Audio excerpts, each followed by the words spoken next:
Hello world, this is SpartyCast. Welcome to SpartyCast, brought to you by the Social and Psychological Research on Technology Interaction Effects Lab. I am the director of the Sparty Lab at Michigan State University, Robby Ratan, and I'm excited to present episode 21. 21 is a great number. It is the age at which I started drinking in moderation. And I also know that the 21st element is scandium. Did you know that? I didn't know it until I just looked up, but it's appropriate because today's guest is Andrea Stephenson Won. Dr. Won is a prof at Cornell, and scandium relates because she scans people in VR. Okay, that's a stretch. I'm so sorry, but her lab is amazing. It is the Virtual Embodiment Lab at Cornell, and she does really interesting work, but that's not all. For a limited time only, or well, maybe not. Step right up. You can listen to her not only describe her research, but also connect her research to a movie that she holds near and dear, Pacific Rim, in which there are avatars, or maybe not. We debate it in the episode.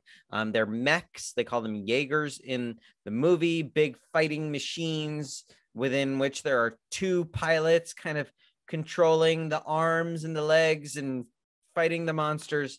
So I think it's a very interesting approach to thinking about research. Thanks again to Jack for suggesting that we do something different with the podcast and actually appeal across and beyond research into areas of entertainment and fun media. So without further ado, here's the episode. Welcome, Andrea. I'm so happy to have you on SpartyCast. How are you? Where are you? I'm good. I'm in Ithaca, New York, and I'm very happy to be joining you in the ether, I guess. The ether of Zoom. Though one day I'd love to have you come visit the actual lab. I've seen your lab. It's amazing, full of VR equipment and other tech. Currently sort of being reconstructed. So we're looking forward to being back in person, fingers crossed, in the fall. So doing some prep work, trying to move everything out of everyone's houses and back into onto the university. Yes. Although it's called the Virtual Embodiment Lab, I guess you need some physical embodiment. It does make it hard to do everything remote. So we have definitely had to pivot pretty hard the past couple of years. We've gotten some cool research going, but yes, considering that the key aspect of our research is getting people physically into the lab and tracking what they do and changing what they see and hear, it will be nice to be able to get those bodies back. Yeah, absolutely. So normally this podcast, previously this podcast has been a journey through the research and academic history of my research professor guests, or we talk about the work that people are doing if they're not professors. But with you, as you know, you're the guinea pig. We're gonna shift and do a little bit of pop culture analysis. We're gonna analyze Pacific Rim and the mechs, or I guess the Jaegers as they call them. Yes. Before we do that, though, let's spend a little time getting some background on you, Andrea. Can you give us the elevator bio, please? Okay, so short bio. I'm an assistant professor in the Department of Communication at Cornell University, where I run the Virtual Embodiment Lab. And before that, I was at Stanford working in the Virtual Human Interaction Lab with Jeremy Bailenson as my advisor. And during this whole period, I've been lucky enough to work with mostly immersive virtual reality and look at how changing the way people see their actions represented through media can change their understanding of themselves or the people they're talking to, or even their understandings of sort of the bigger environment around them. So what are some of those changes that you might manipulate in a study, just for an example? So one example that's pretty relevant to Pacific Rim, and one reason why I love that movie so much is I'm really interested in the idea of novel embodiment, which is the idea that people can learn to control avatars that differ from the normal human template. So we're pretty used to seeing most people have a couple of arms and a couple of legs. But Jaron Lanier, who is one of the pioneers of virtual reality, came up with this concept called homuncular flexibility that essentially— Homuncular flexibility, what a homuncular name. flexibility. Yeah, well, it's a mouthful, right? Which is why sometimes I default to novel avatars. But essentially, the reason why he used that term is because he wanted to highlight the way that these changes in embodiment, that so controlling an avatar that, for example, flipped arms and legs or mirrored the left side to the left side to the right side, he wanted to highlight how that could actually change the way our bodies are mapped in our brain. So he used that term homuncular flexibility to refer to the motor and somatosensory homunculi in the brain, Penfield's homunculi, for those of you who took that in sort of an anatomy or physiology class. So that has some cool practical implications, because doing this kind of remapping has been proposed to be helpful for people with stroke, with phantom limb pain, complex regional pain. So this remapping idea is one that has been used in medicine. But when Jaron talked about it, and in my work, we've also looked at more, I don't know, I want to say bizarre embodiment conditions. And one of my favorite papers that I got to do as a PhD student, and we've since built on, was one where we looked to see how rapidly people could adapt to these novel avatars, and if they could use these novel avatars to do better in an embodied task than they could in their regular human template. And so when I say that we flipped arms and legs, and we also gave people a third arm that came out of their chest. So you can see why when Pacific Rim advertisements for Pacific Rim hit the theaters, it was immediately like, we have to go see this. I took some of my cohort to see it in the theater when it came out. I forgot to look up what year it came out, but I was definitely in graduate school. And even though the movie is, I would say, not rigorously scientific, it still echoes a lot of the things that I think we're interested in when we think about avatar embodiment. Do any of the mechs have third arms? Yes, they do. There is a three-armed, and I'm going to go ahead and call them Jaegers in honor of the actual film. Sure. And tragically, that team gets very little screen time. I recall this. Are we doing spoilers? Let's do spoilers. We'll do spoilers. The Earth is not destroyed. The Jaegers triumph, but they do kill off the three-armed team very early in the movie, which is very sad for me. So I was very sorry. Yeah, I remembered. So I in preparation for this, I watched summaries and I watched little pieces, but I didn't watch the whole thing. So the summary skipped them. That's kind of lame. The three-armed mech. So how did they control it in the movie? In the movie, when maybe we can just recap why the method of control was interesting. In the movie, the proposal was there are a number of sort of ideas that you just have to accept, like the idea that a biped robot would be the best way to fight monsters instead of a scary dog robot, and that the world would pull together to fight a common threat, which is something that was confidently stated in the movie, and we've seen kind of fall apart in recent days. But if we accept that the world would put all its resources together to build a giant robot, the movie then proposes that this robot would somehow be too big or too complicated for just one person to control. And so you would need two people to control it, and one would control very vague about this, but one would control the left hemisphere and one would control the right hemisphere. The way the movie presents this is one does the right hand and one does the left hand. We know it's a little bit more complicated with the actual hemispheres of the brain, but they just do a binary split down the middle of the robot. And so in the movie, they use two people that have some sort of an emotional bond or link, so siblings or whatever. For the three-armed robot, they had triplets, with the idea that these would be three humans that would have sort of a unique bond that they could use to control the third arm. But again, there's wasted a name, opportunity. There's a name for it, with multiple people controlling the same, like the horse costume in Halloween. What's that called? Well, in avatars, sometimes it's called many to one. So when we think about how avatar control, is that the term you were thinking of? I think, I mean, certainly that's the concept, but I thought there was a defined term, almost like homuncular flexibility, but a noun for a Oh, that's thing that is being interesting. controlled, but I don't recall it. The terms I've always used in the context of avatars are many to one, where you have many operators providing input to one entity, or you could have and the opposite is, of course, one to many, where you have one person that's somehow controlling multiple entities that are distinct in some way. But it's much more common, as you know, is that you have a one-to-one person to avatar relationship where my actions are linked to the behavior of one avatar that's representing me in a virtual space. Have you Now studied many to one at all? That it's a super interesting concept. We don't have any current work on that, but it's something that I've always wanted to dig into. And one of the things that the movie proposes that I think is really interesting. So I did rewatch the whole thing. I've probably seen this movie 50 times because when it came out, I had small children and we decided that this was okay for small children to watch because they like monsters and they like robots. So we watched it all the time.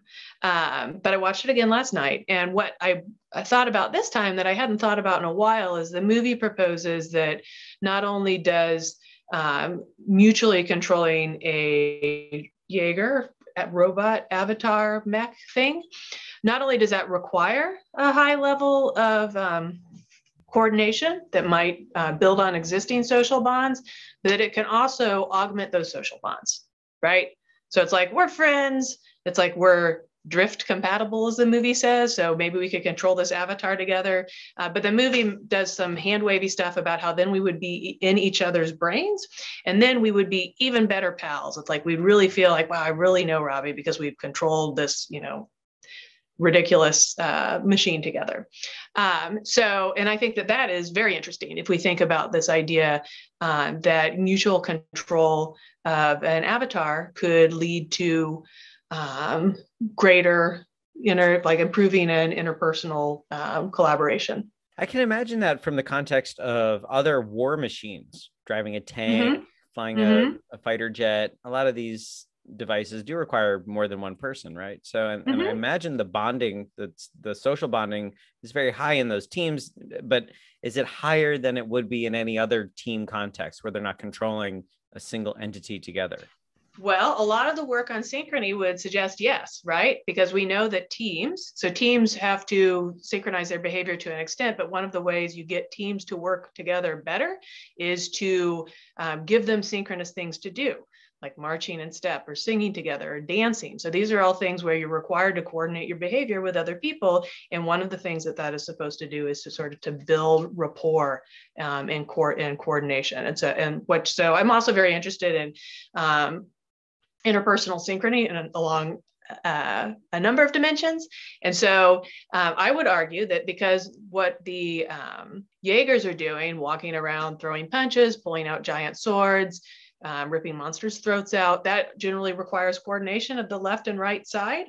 So, and that frequently is happening in a synchronized manner. So if you're making some monstrous robot walk, then maybe it's a little bit like dancing or marching. Totally makes sense. Here's another question. Is it an avatar? Well, it's not representing the user in another world, right? So in this sense, and this is something that I feel like is very in tune with your research, because I know you're really interested in avatars and the way that people project their personality into their vehicles and how that is a reflection of identity, but also how you're controlling it, right? So you're extending your actions into this driver space. So the way I tend to think about avatars is they allow the user to represent themselves in the digital realm. But as Pacific Rim ridiculously points out, this is not the digital realm. And they actually make that point for us a little bit by pointing out that one of the robots is not digital, it's analog, which is of course completely a ridiculous thing to say, but is my favorite line in the movie. So I would say no, but I would say what if the pilots were not there? What if it was remote? Would that so it easily could be, right? And that's one of the big leaps of faith the movie asks us to make, is that people need to be physically in there to sort of ride the bicycle that makes the robot move forward. And there's zero reason why you would need to do it this way. So the big question that my family was asking as we were watching the climax of this movie is like, why is this not a remote guided submarine? Why is it a humanoid figure with people inside it falling into a giant rift in the ocean with a nuclear bomb strapped to it? And the answer is there's no reason for any of this to happen. So then, yeah, absolutely.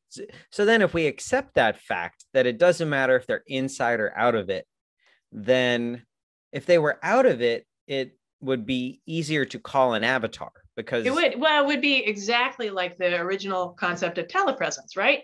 So initially when people talked about telepresence, that was through robots. You're someplace, the robot's someplace else, you act, you see the robot's actions through cameras. So you're experiencing telepresence, you feel as though you're there with the robot. That would have been a cooler movie. They should have done that. So then I would, well, I mean, the drama is amped by the potential for death, right? They have it is. I mean, it's the movie is both perfect in one way and then completely ridiculous in other ways.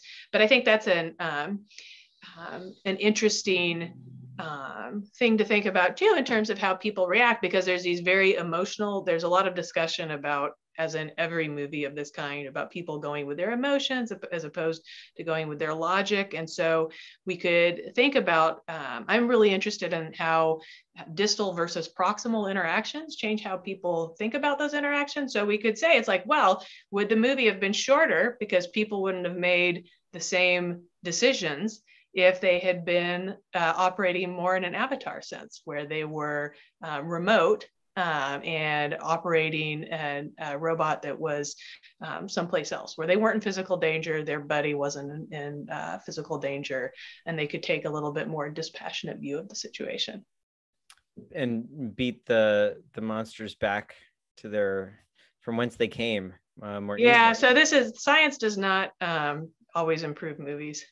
Sometimes you need an unscientific. Interstellar was pretty great though. That one felt scientific to me. But yeah, we there are no avatars there, so we can't talk about that one.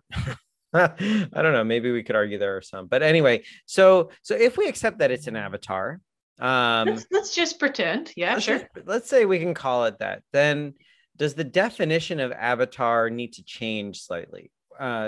So a representation, the definition I go with is an avatar has to be a representation. So it's not the thing it's representing. So technically, you and I are looking at avatars right now. We're even hearing avatars right now in a way because we are mediated. If there's we're absolutely mediated, sure. But there's little filtering or customization going on. I mean, I certainly have my face filter on so I can look a little less wrinkly and gray haired. That was a good idea. But that makes it a tad bit of an avatar. So it's a representation. And usually, to avoid confusion with agents, I say it has to be a representation of a human, but it could also be an AI, I think, as long as it's not the AI itself. But what does that even mean? But I guess if the AI is housed in some central place, a computer, a server, and then the representation is somewhere else representing the AI, then that could be the AI's avatar, right? So again, location is going to be important, right? So I think that this is actually another huge, interesting research area. Where are agents? Where do they live? Do they live in your phone? Do they live at, in the cloud headquarters? Where do they, in the cloud? Where do they live? And there's already been cool movies that look at that. Hopefully you'll talk to somebody else about her. We could talk about Tron, right? Where there's just visual representations of agents, but they're in the computer where the agents presumably live. So anyway, so exciting. And I've actually totally forgotten the original question. We're calling them avatars. I argue it's really important that whether or not the controller is remote in some way from the entity. How else can we think about this? What if you don't know? What if it's Schrodinger's cat's avatar? So you don't know if the entity is inside of it. Okay, well, I mean, generally, like social science research on avatars would suggest that we default to what we know about. If we're not sure, we would default to our human behavior frequently, right? Uncertainty will pull us back from that a little bit. So I guess I think of that as a continuum, right? When we think about whether or not we believe something is controlled by a person, we think that is really important, but that's a continuum between being, I'm absolutely positive that you're my mom and I know you're not my mom, right? There's a bunch of sure room in the middle there. And so Certainly. my guess would be that the degree of certainty would determine the degree of that you would be influenced by that. Yeah. But I think it sounds to me like you're referring to whether the perception of whether the avatar is being controlled by a human or an agent. Yeah. Right. Yeah. But I'm also curious about the perception of, let's say I'm interacting with a mech.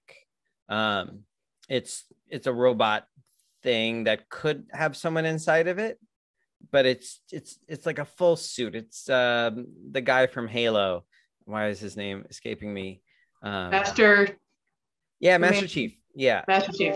So he's about regular human size, and we're just at the grocery store, and he's passed the Turing test. So I'm pretty sure this thing's being controlled by human, but I don't know. Is it actually human inside, or is it a fully mechanized representation of someone sitting in another building? Do you think that perception would change the way I interact with the avatar? Of course, you already mentioned you being inside or not would influence how you choose to make risk assessment. But what about the other people? Okay, so let me be clear. Are you saying that this is on the continuum where you're not completely sure that it's controlled by a person, or you're not completely sure where the person that's controlling it is? The latter. Okay. Yeah, I think we know people are influenced by proximity, right? In all kinds of contexts. So people are definitely influenced. So I feel like that would be attenuated by your uncertainty. Okay. Right? So the more you think someone's not inside of it, the more you treat it like it's not really them. I don't know if it would be that direct. It's like there's a lot of ways in which people, so I'm thinking about the work on collaboration where people look at collaborating with remote others, and the way that some work has suggested that, or a lot of work has suggested that collaborations with people who are far away are different from collaborations with people that are close by, right? That there's barriers to collaboration when people are far away, even if you're doing text-to-text collaboration. It's going to make a difference to me in a number of ways, whether you're doing texting to the next room or you're texting to Michigan, right? Yeah. That's going to make a difference in work teams and things like that. So I think that would matter. And I think that uncertainty would just add something else to the mix, right? Didn't we talk about a study relating to construal level? We were sitting in the Stanford coffee house, the Coho, and I think you were involved in a study with team collaboration. We have a couple of studies in this area. So I'll do a little pitch. So we did actually end up publishing a study on distance that we believed might be motivated by construal level. So I'll tell you a little bit about that. So that study was published in SPPS, but it actually worked the opposite of how of what we're talking about. So in that study, we manipulated social closeness. So whether people felt that socially close to a conversational partner. And then we asked them, and this was all over text. And then we asked them how far away they perceived that person's location to be. So they knew already that they were talking to somebody remote, and we asked them to estimate the distance to their location. And the closer they felt, the more socially close to that person they felt. So I like you a lot, so I think Michigan's probably pretty close. If you were being kind of standoffish and I didn't really feel like we were clicking, then I would estimate 10,000 miles further away. Yeah, so we found that initial relationship, just getting people to rate their conversation, and when we manipulated the conversation by having people behave in a warm or cold manner, then we saw we were able to move that distance estimation back and forth. And we actually have a replication and extension that I'll be talking about at AOIR. I actually need to record the video this weekend, where we found the same effect, but we found an interesting flip when we had people talk to someone that they believed was co-located. So when someone was talking to a person who was in the same room, the more they liked them, the further away they pushed their location. So we're not sure if it's a construal level thing or a motivated perception thing. We actually want to run more studies to nail that down, but I'm leaning toward the idea that motivated perception explains that push-pull a little better, which does not mean that construal factors aren't coming into play. But those are, and I could talk about this line of work forever, so I'll stop there. But this is so interesting to me. I have never combined that area. I've known about this idea, this theoretical proposition and your findings for some time, but I've never combined it with an understanding of avatars. But when thinking about key. Absolutely key. When you think about it, it's like when you're in a virtual space, where are you? Where are you when you're in virtual reality? Right? So you can manipulate that and make a version of your lab or my lab, or we can meet someplace, like Facebook Spaces, or we can't anymore because it's dead, but something like that, the equivalent in industry space. Where Horizon, is it? Is that the new one? Horizons is a new one. Are we in California? Are we in the United States? Or if we have a private room, are we wherever we believe our private room is, if it's a replication of a physical space? So yeah, it's an interesting question. So I'm actually collecting data on that perception right now as part of a bigger project. So hopefully we'll be able to answer that question. Very cool. With some qualitative data. And then to take it another step, I've argued in the avatar research that we should just call these vehicles avatars, as long as there's ambiguity, as long as you're not seeing the person, you're seeing the machine, the representation. Well, it's a representation of self if you don't see the self. Do you know what I mean? So that's why I could call it an avatar. But I think it's more nuanced than that. And this would be a great, it would be hard. Could we do a study with a mech?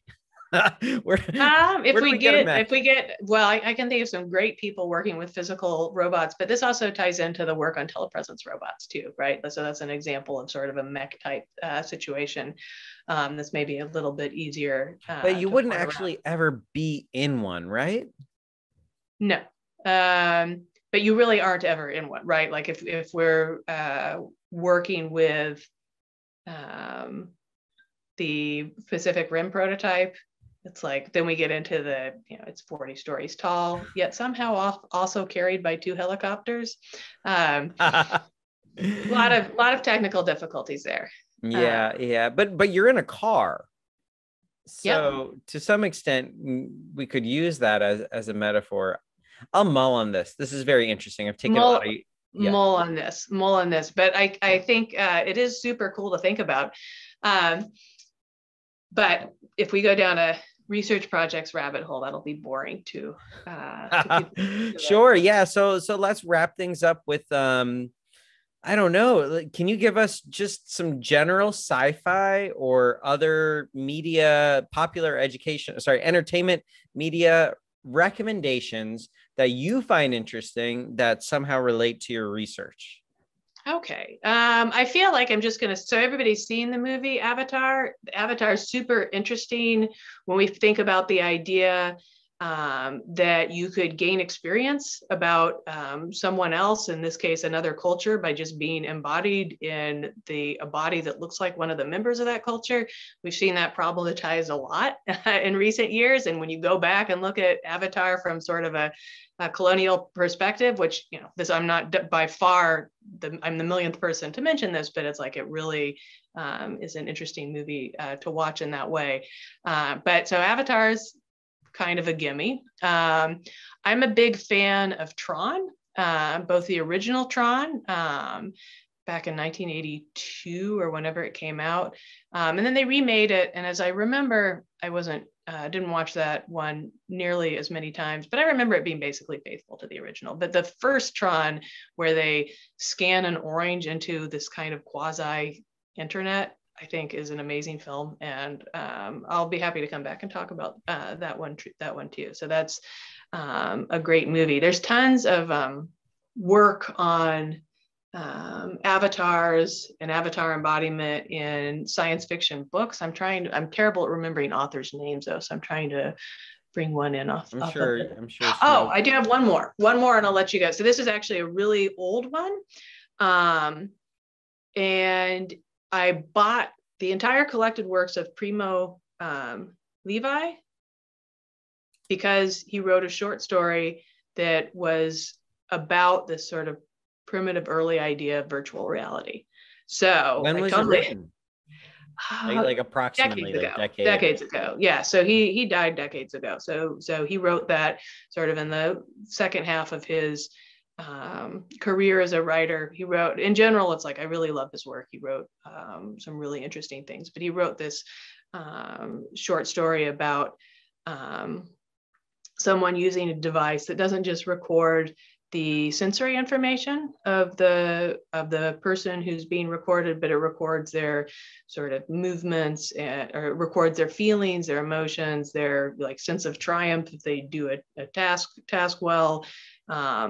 And he presents it as being this riveting experience that kind of ruins the life of the person who starts testing it, because it's so engrossing and engaging. It's just irresistible to walk away from the series of peak emotional experiences that are recorded. So you can slip in and play back, somebody's highlights of their life, and so then this person can't return to their mundane life where they're just eating their lunch.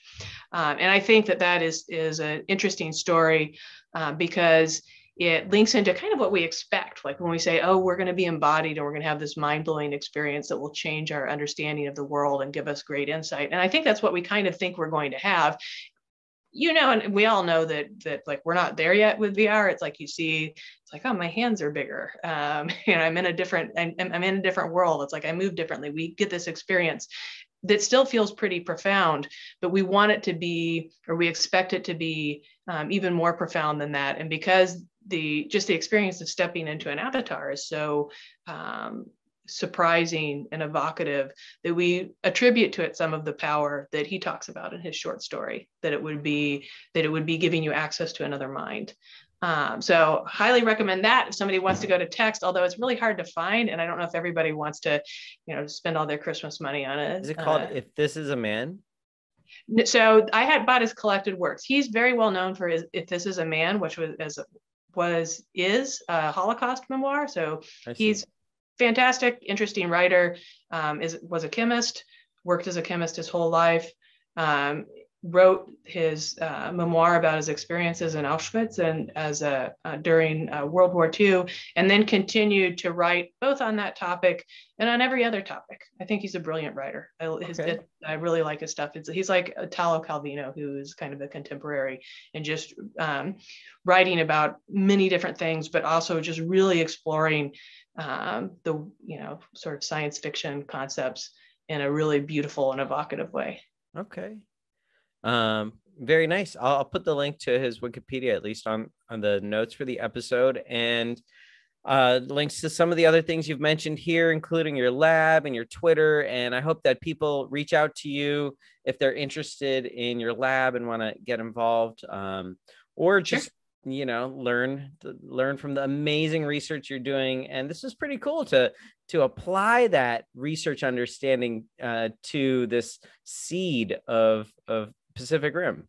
Absolutely. It's such a good idea, Robby. So I look forward to the next iteration of this and seeing what your next speaker comes up with. And we'll have to get you out to Ithaca to talk again, whether virtually or physically. I'll send my mech and you'll never know if I'm in it. That would be probably the most reasonable thing to do. Thank you, Andrea. If you like what you heard, please like, follow, download, subscribe, and tell all the peoples, even the mech peoples. Even if you don't know they're inside of the mech, tell them to like, follow, download, and subscribe, and everything else you can do to connect to our podcast, because they're only going to get better from here. We are definitely going to continue on this path of using a seed for the conversation that relates to some pop culture artifact, like a movie, like a show, like a novel even. And hopefully it is not only entertaining, but also edifying academically, because we're connecting real research topics to these science fictional ideas. Thank you so much to our producers, George McNeil and Taylor Halterman. And thank you to you, listener, for listening to the SpartyCast and maybe telling a friend or two who might be interested, because we need more and more attention to make us feel good about ourselves. Also, we're doing this for the public. And so the bigger our public, the more contribution we're making. Hope to see you next time. I will be meeting with another Stanford PhD professor on our next episode, Grace Ahn, who also does VR research. And we are also going to talk about some pop culture media artifact, but that is TBD. See you then. Thank you so much. Thank you for tuning into SpartyCast. Goodbye, world.